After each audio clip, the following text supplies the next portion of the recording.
for this first assignment, when you took this survey and we collected some data, I might call this raw data, and it's raw data because it's a lot of information and it would take a long time to read.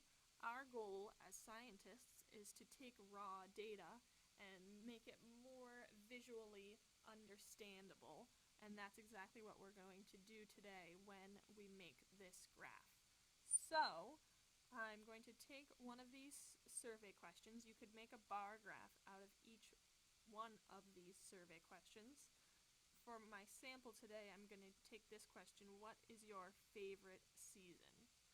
And so, in one column, we are going to write the different options of favorite seasons. And I picked this one because there's only 4 seasons, so it will be easy to explain. The 4 things you could have chosen were spring, summer,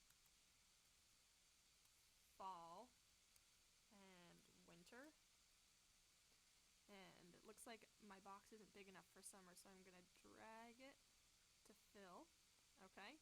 And then before this video started, I went ahead and counted how many people answered with each one of these 4 options.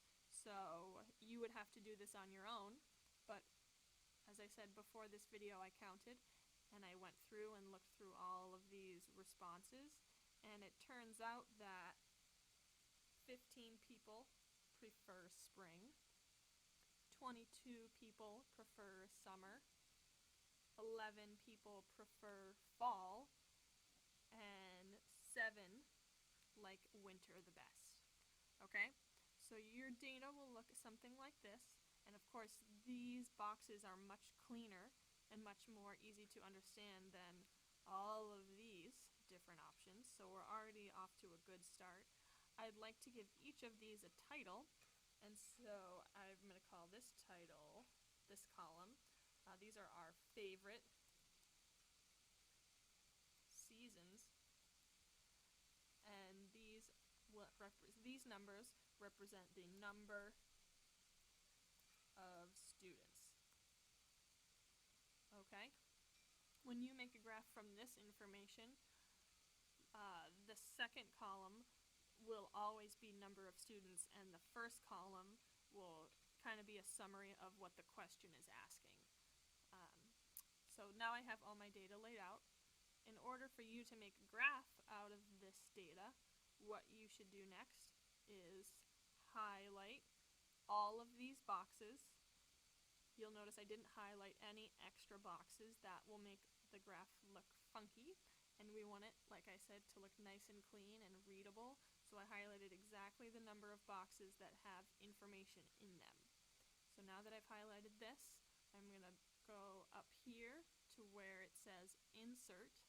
I'll click on Insert, and I want to insert a column graph. And you can click on that first option.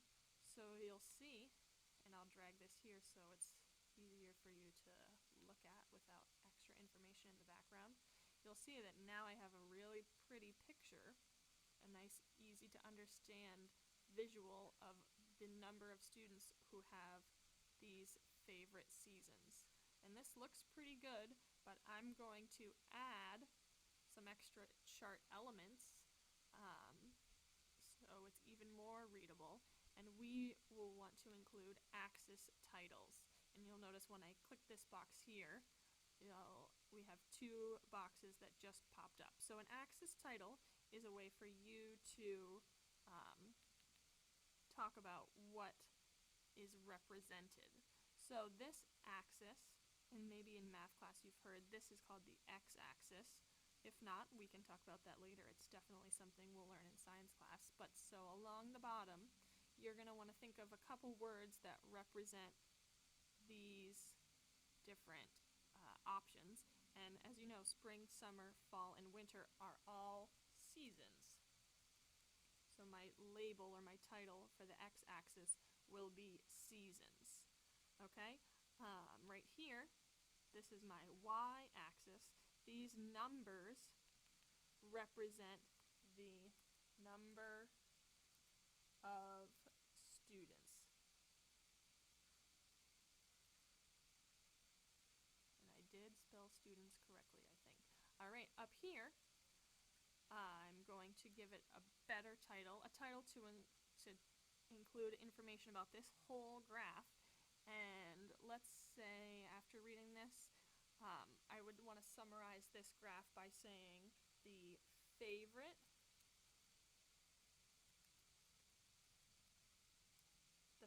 seasons of Dexter Southfield 6th grade. All right, and so anybody could easily look at this graph and know right away the favorite seasons of Dexter Southfield 6th grade. Most people, it looks like summer. That's also my favorite season as well. All right, so hopefully that's enough information, and I wish you luck as you make your own bar graph.